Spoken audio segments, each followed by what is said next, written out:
The Israelis right now are scared to death. Scared to death. They mobilized 360,000 reservists. Let's just put this in perspective.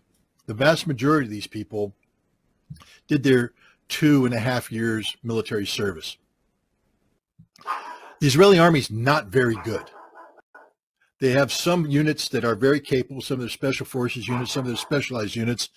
They have some technical units that are very good, but the mainstay, the infantry units, the armor units, they're not very good. And they have become even less good by being pulled back from conventional combat duties to policing duties in the West Bank. So most of these reservists spent their time walking the streets in the West Bank, learning how to break the arms of 10-year-old children, how to rough up 15-year-old girls, and how to belly shoot 60-year-old men. That's what they did. Brutal occupation. It was horribly demoralizing for many of these people. They didn't like doing this. And when they left the military, they didn't have a high regard for the military. So now they're back. But this time they're being called upon to do something that nobody in Israel wants to do. Go into Gaza. Why? Because in 2014, they went into Gaza and Hamas handed it to them. In 2006, they went up against Hezbollah and Hezbollah handed it to them.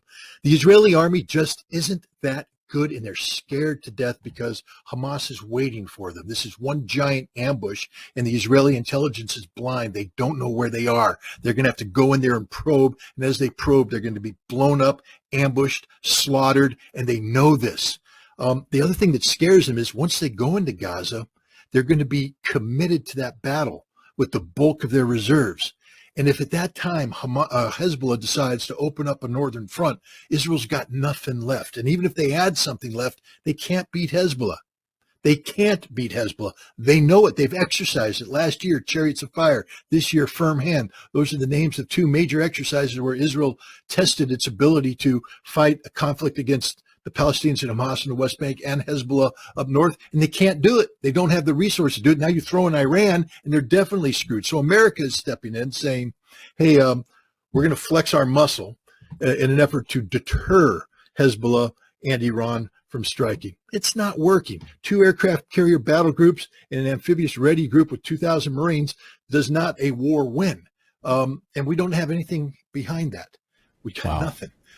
And so if they come, so I think what's going to happen is that Biden is going to try and talk some common sense into Netanyahu and let him know the hard reality that, we flexed our muscles here, but if Hezbollah comes across the border, we'll bomb them, but we can't stop them. It's up to you. And if you can't stop them, you're screwed. And so you might want to think about coming up with a different solution than the one you're picking right now, a full-faced invasion. There's a lot of things go behind the scenes. The Israelis aren't as good as everybody thinks they are. They're very scared. Netanyahu's very weak. Remember how weak he was moving into this before the Hamas invasion. He was getting ready to collapse because of what he was doing with the judiciary and the reform, the rewriting of basic law. Hundreds of thousands of Israelis were in the streets. It's gotten worse for him because everybody's blaming. He was Mr. Security. I will protect you. I am the man. And look what happened. Nobody trusts him. There's a lot of Israeli talk going on, a lot of hot air coming out of the mouthpieces of Netanyahu's minions. None of it's backed up by reality. And the fact is Israel's extraordinarily weak, extraordinarily exposed, extraordinarily scared, and America doesn't have a solution for them. And I guess is the template to look at what would happen to Israel, just look at Ukraine? It would be worse than that because Ukrainians right now don't have a place to run to. Millions of Israelis have dual citizenship, and they'll just leave Israel. I mean, that's the death of Israel. Every Israeli I've talked to said we can't. This happened in 1991 when the Iraqi Scuds came in. One of the big things they were saying is it's not so much the damage, physical damage that the Iraqi Scuds are doing, it's the emotional and psychological damage it's doing to Israelis. If we can't get the European Jews and the American Jews to want to come here and stay here, it's over for the Israeli experiment. And if Hezbollah can come in and threaten northern Israel, if Hamas can continue to threaten, it's over. People will flee. Millions of people will leave and they will never come back. And that's it for Israel. So I think right now Israel's in a very difficult situation where the Israeli experiment has been shown to be a failure.